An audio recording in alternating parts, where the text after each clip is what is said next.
Hey guys, welcome back. It's a bonus episode of the Spartan Shadows podcast. You've got Chris, Zack, and Emmett coming at you. We're here to break down another position group, couple of groups on the football roster, getting you ready for the 2025 football season. It is August 1st when we're recording this, so we are just a little under a month away. Getting real close to that first kickoff against Western Michigan. So we're here to get you some previews on the receiving core and the tight end group. So doing all the pass catchers today and break down who's on the roster, kind of the strengths, the weaknesses we see, and just some thoughts about what we've got for the pass catchers as a whole. So we appreciate everybody tuning in. We'll get through this a little bit quicker than our normal episodes, we promise. So let's jump right into it. I will start. We'll start with the receivers. Obviously, the big group of the bunch, one of the bigger position groups on the team. Who we have on the roster this year for receiver? I will go list them all here for you currently. We have Alante Brown, Omari Kelly, Rodney Bullard, Nick Marsh, Evan Boyd, Krishan McCray, Bryson Williams, Braylon Collier, Charles Taplin, Sean Foster, Jack Yanachak, Grant Kelscano, Nick Hardy, and Atticus Cargine. I probably mispronounced that. I apologize, but that is our receiver room. We lost from last year's roster. We lost a bunch, but we got a lot of new faces, as you can tell. We lost from last year's team on Torrey Foster, Jerron Glover, Antonio Gates Jr., A.Z. Johnson, Zach Gillespie, Austin Clay, Jalen Brown, Tyson Sims, and Jalen Smith. So a lot of turnover in this room, some transfers coming in. Actually, I think our transfer group is a really strong, obviously, group of players coming in that's really going to help this receiving core out. I'll highlight a couple here off the bat. Krishan McCray, obviously, coming over from the MAC. He's going to be a big piece. Same with Evan Boyd. I'm coming from my alma mater, Central Michigan. A couple of pieces that I think had some really good stretches in the match. McCray a little bit more than Boyd. Krishan tore it up last year. There's no way around that. But I think he's going to have a really impact year for the Spartans. Evan Boyd, I think, is more a little outlier, but I like his game a lot, and I think he could be another surprise weapon. I also got a shout-out incoming freshman, Braylon Collier. He's just been, from what I've seen, everything from him tearing it up from Perkins, Ohio. I know his dad listens to us, so Steve, shout-out, we'll mention you. But the receiving room, I think, is a lot stronger top to bottom than last year's. I think it's got a lot more depth. Last year, unfortunately, due to some injuries and some other stuff, kind of turned into the Nick Marsh and company. And also, just because I didn't name Nick Marsh doesn't mean anything. He's obviously still outstanding. He's obviously still one of the best receivers in the country. So I'm not saying him doesn't mean he went anywhere. I'm not expecting big things out of him because he's also a stud. So Zach, let's turn it over to you to start, and then we'll have Emmett fill in all the gaps we missed. What you think about this receiving room? I think this receiving room is much more of like a Jonathan Smith type offense receiving room will look like. Number one, obviously, is speed. We saw Oregon State the importance of really fast wide receivers. And we have obviously big play McCray, we have Bullard. We just have more speed on this team. So obviously that's going to be really nice. Number two is you have probably the second best, maybe third best receiver in the Big Ten in Nick Marsh coming back. I think you can really maybe name Jeremiah Smith and one other guy, maybe that might be better. So obviously having Nick Marsh back is absolutely huge for this roster. And number three is I think if you look at any overall group that has the most potential that could really take this MSU team from maybe a 5-6 win team, a bowl team, to maybe picking up a couple more wins. I really truly think this wide receiving core can do that if they stay healthy. They have the players, they have Omari Kelly that from anyone that's been talking about the wide receiving core, his name has been coming up all off season, all camp as well. So he's going to be a guy that's going to be one to watch out for. And I think this is, if you look at overall the wide receiving room, I think this is probably one of those wide receiving rooms that like gets fans the most excited for a really long time. I remember when we had like Aaron Burbridge, like back then. Like that wide receiving room got us really excited. But think about a wide receiving room that really had us that excited since then. I don't really think you can say too many, at least wide receiver rooms. There's some here and there, but I think this wide receiving room has the capability to really kind of just bring back not only speed to MSU, but also bring back a wide receiving core that is up there in the Big Ten. And obviously that starts with Nick Marsh, but also includes having good performances from like an Amari Kelly, having good performances from Krishan McCray, having good performances from Evan Boyd. Obviously, putting a lot of pressure on the transfers, but then you obviously have the young guys in Braylon Kyler. You have a couple other young guys that can play as well. So I think there's some real excitement about this wide receiving core. Quick shout out to Bryson Williams, the freshman. Sorry, Emmett. He just made a spectacular catch at practice today. They MSU Socials put it on their social media, so go over to MSU Football's page. It was a crazy catch he made today. He obviously was a standout last year, being a dual sport guy and being a really talented high school player, but he's picking up where he left off for a freshman in college is pretty impressive. So just wanted to shout him out real quick. Continue. Oh, yeah, no worries. So I have a couple questions about this receiver room when you're going into the year. The first question is, how are these transfers going to adjust in a bump up of competition? Because Krishan McCray, Kent State, that's a MAC school. Evan Boyd, Central Michigan, as Chris mentioned, MAC school. Rod Bullard, Valdosta State, a D2. And you have Amari Kelly, who originally from Auburn, but then Middle Tennessee State last year and got shut down against Power 4 competition. So that becomes the question of how is this team going, how are those transfers going to adjust? Becomes your top question. But then you also have Nick Marsh, a proven receiver. But with the tools that McCray, Kelly, Bullard all have, it becomes the question of how are you going to be able to double cover them when you double cover with them? When you double cover Nick Marsh, for example, Krishan McCray or Omari Kelly, you likely break open. Rod Bullard is running a screen. How are you going to be able to cover that if you have two men on McCray, two men on Marsh? So it just is a very exciting receiver room. Obviously, we've seen what we have in Nick Marsh. Nick Marsh is probably going to have, he might be flirting with a 1,000-yard season by the end of the year. If he can, obviously, knock on wood, he can stay healthy, and then he's able to have those other receivers take the burden off of him. The other question becomes, my next question then becomes, how are you going to rotate them, and how does anyone in that receiving group supplant the big three? Your big three, I would say, are Amari Kelly, Nick Marsh, Krishan McCray. The question becomes, how do you supplant them? Those three, from everything I've seen and heard, seem to have the grasp on that traditionally your three receivers you see running out wide. You might see a little bit of swapping around to have Rod Bullard in. Maybe, depending on the package, you might see Evan Boyd. You might see Bryson Williams, too, I would say. Quick shout out him for, you might see more of that gadget receiver because he also played running back in high school, played quarterback in high school. His position, it's listed as a receiver. He's more of an offensive weapon. You can really line him up wherever you want, and that segues into my third question. Where do you put Bryson Williams? Because this group is extremely talented, and then you just have, the question then becomes, you're not able to redshirt Bryson Williams most likely. How do you redshirt Collier and Taplin when you're looking at the skill sets they have? Taplin has gotten a lot of call-outs for explosive plays through week 1 of training camp. Collier, every time he was, at least during the media session, everything within a 6-foot radius of him was getting caught. Obviously had a couple highlight grabs. I posted one of those on my Twitter, X now. Twitter, so that's just something. Yeah, that's just something to note. I would say if I'm making this rudimentary depth chart right now, wide receiver 1, Nick Marsh.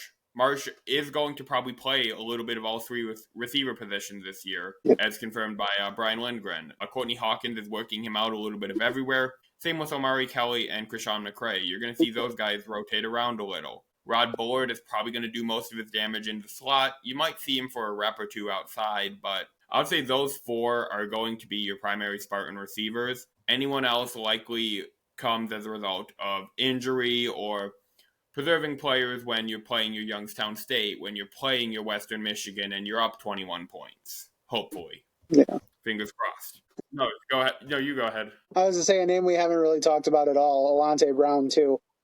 Mm-hmm. He's been around. Unfortunately, some injuries derailed him a little bit, but when healthy, he's proven before that he can be a difference maker, and he can return some kicks. He can get outside and show his speed too. So how does He's he a great figure? guy for Bryson Williams to learn under, in my opinion. He is very much that gadget receiver, that senior gadget receiver you want. I think Bryson Williams would do a lot of good learning under him. Hopefully by say game, even the start of the season would be great. Maybe even stealing some of those reps from him, just from the talent level that I think Bryson Williams possesses. I would say after your wide receiver five, Evan Boyd, it kind of becomes a matter of how the staff wants to play it. Wide receiver 6/gadget, you have Alante Brown and Bryson Williams. Do I think they're necessary wide receiver 6? No. I think that on most rosters, there'll be a wide receiver 4. I just think our group is that talented. And then a lot of it's going to depend on scheme and personnel. I think you could see Nick Marsh be held out a formation or two this year to give Rod Bullard, Alante Brown, and give Marsh that chance to catch his breath on the sidelines, which I think is going to make it a lot more deadly in that fourth quarter. You're going to see a better second half offense from MSU just from that pass catcher group. They don't say Taplin, Collier. Maybe they redshirt, maybe they don't. You have Jack Yanachik there. He has special teams experience. I believe he was a game away from lettering last year, so ironically an Ashton Lepo false start away from lettering. And I say that not even sarcastically. He was lined up to play against Illinois, never got on the field because of a false start penalty. But then, so you have Yanachik, who is a special teamer, has taken a couple reps at the receiver position, did it for Boston College, was in line to do it for Illinois. Calcagno possesses a little bit of speed if Jonathan Smith's receiving core is anything to go off of. And then you have Atticus Carradine. In time we've mentioned him when doing positional room previews, because between the time from our quarterback room to our pass catcher, he's converted to wide receiver. Don't really know what to expect from him as a pass catcher. You might see him take that another year to learn just because as a whole, you don't really have that receiver skill set ready to go when you've been playing quarterback for at least the last 3-4 years. So I think you might see him maybe a special teamer, depending on obviously how you want to play the red shirts, but that's just something to monitor. There's my depth chart prediction once again. Wide receiver 1, Marsh. 2 and 3, Krishawn McCray, Omari Kelly. 4 is going to be Bullard. 5, Boyd. Wide receiver 6, 7, is going to be Alante Brown, Bryson Williams, that group. I would say then Taplin, Collier, both competing. They might even bump up that depth chart. I think Evan Boyd, right now entering camp from what was said in the spring, has that wide receiver 5 spot, but I don't think he is safe from the competition below him, so it is going to be a dog-eat-dog situation. I think everyone's going to be pushing each other to be better, have, the cleanest camps they can, but it's going to be a lot to watch. And then outside of Taplin Collier, then you have Yanachik. I think he probably plays a ton of special teams this year, just with the players who have left the program who were getting that playing time. And then I think Hardy, Carradine, Calcagno, maybe you don't see a ton of, but I think that you might see them get those reps in for, say, Youngstown State. And you gotta know there's probably going to be injuries. Hopefully less than last year. Not after last year. Yeah, the receiver room was decimated by injuries last year. So, having 6 or 7 guys that could really step up and, make a difference, that those guys that were sitting at that roster spot, 7th, 8th, 9th in the depth chart, may see some decent playing time depending on how injuries go. We certainly hope not, but you saw it last year. That's no knock on Bryson Williams, Rose Taplin, Braylon Collier. Nick Marsh, I believe he was like the 5th wide receiver to get in the game against Florida Atlantic last year, and we all know how his season went. Yep. We're not hoping last year's a repeat because, like I said, there was a ton of injuries. But if Bryson Williams breaks out for a 700-yard campaign without injuries, I'm here for it. If Charles Taplin does that, if Braylon Collier does that, I'm ecstatic. Yeah, but I mean, it is football. I mean, injuries are going to happen. We'll switch over to the tight end groups in an effort to keep this a little timely. Tight ends coming back this year, or on the roster, I guess I should say this year. We have Masunis, Parachek, Hook, Belling, Avery, Wilson, Coyne, Baker, and Rios. Those are your current tight ends. The ones we lost from last year, Tyneal Hopper, Adamola Fele, and Reeves Taylor. Obviously, your starter, your top tight end is going to be Jack Velling, Brendan Parachek, and Michael Masunas were your other two that are going to be getting significant playing time. Those are probably your top three. After that, it kind of becomes, Wyatt Hook got some game time, I believe, last year. No, he didn't. Yeah, that's right. Sorry. He was slated. He was an incoming freshman that could see some time. Jaden Savory is an incoming freshman this year. Very talented from Orchard Lake St. Mary's. Kind of a raw, athletic as heck. Yeah, I was going to say athletic as heck basketball player. Can really go up and get it. And then you have the other guys in Wilson, Wayne Baker, and Kyrios filling out the room. Again, I know I said this for the receivers. There's more depth in this room, I believe, than there was last year. Top to bottom, I think it's a deeper room. Your top three tight ends kind of are the same. Unfortunately, we had some injuries last year. Again, don't mean to keep bringing that up, but Jack Villing's obviously going to be your primary tight end target. He is not only the most experienced one, but he poses a big threat out of this offense. And he led football in touchdowns a couple years ago. So you're not just gonna magically not target him anymore. So I expect big years from Michael Masunas and Brendan Parachek too. So those guys are both really talented as well and physical, and I think they're going to have pretty good seasons as well. So not really any breaking or shattering news coming out of that. But what are your guys' thoughts on the tight end room? No, it's a tight end room that I think there's definitely some excitement about. I think Jack Belling needs to be more involved this year. I think hopefully with Michael Masunas and Brendan Parachek coming back as well, you have three for a couple of them. I think Michael Masunas is the best blocker out of the three. I think that's a huge component of how successful and why he was so successful last year. By having these guys in kind of year two under Jonathan Smith, hopefully they've kind of adapted to the offense, but also adapted to kind of Big Ten play. And I do think having kind of the schedule that they have this year will hopefully allow for that, because last year we saw a lot of really good defenses. This year, obviously, we still face some pretty good defenses as well. But I think having year two under Jonathan Smith, year two under Aiden Childs, and just kind of understanding the speed and just how different Big Ten play is compared to the Pac 12 is going to be really helpful for all three of these main guys. Yeah, I completely agree. Obviously, the big name to have back, because you don't really have a big name entering the room. You have Kyrios, the transfer from Indiana State, had like 7 catches last year. Jaden Savory is almost expected to take that year to develop, just because you're going from that heavy athleticism background, but maybe not polished and refined on blocking right now. Obviously, we don't know this for sure. We haven't heard a ton about the tight end room during press conferences. Obviously, we're 2 press conferences in, though, too. So, just worth noting, I think the biggest name for this team that is coming back is Michael. I would say biggest name coming back, at least in terms of like transfers or whatever, is Michael Masunas back from injury. Masunas is, like Zack said, I think the best blocker on the team. And maybe call this a hot take, but I think Masunas is going to be, of everyone in this room, potentially going to be the best NFL tight end of that room. That is a bold take, because I know Jack Velling is projected as a top 10 tight end in the draft this year. I think Masunas is going to be, Masunas and Parachek both will be NFL tight ends as well. But I think Masunas could have an NFL career and be potentially viewed as the best when you're looking back 4 or 5 years from now. You might say, how was he tight end 2 in this group?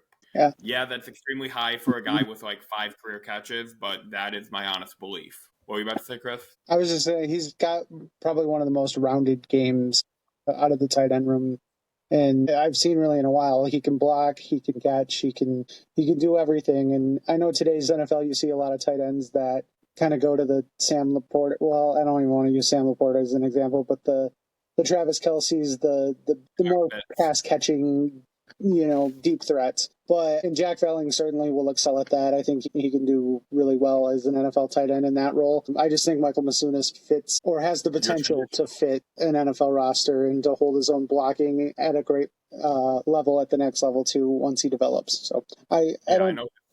year. Don't He was disagree. getting some reviews of, hey, this is a guy that is on our radar now just from his measurables. He has bulked up a little too this offseason, so that's something worth noting. Even from the spring roster, he's bulked up, I believe, 8 pounds. So you have a guy that is coming back, and hopefully, he's able to have that full season this year, because I think he is a player that can star in Smith's system, because you almost always see 2 tight ends on the field, it seems. Obviously, with that receiver group this year, you might see it a little less. And obviously last year you saw a ton of it also due to, every receiver seemed to have at least 2 or 3 games where they were out. Unless you were Marsh, who missed 1 game, and Montori Foster, who was healthy all year, every receiver was on the injury report for 2 or more games. So that's just something, to look at with this tight end group.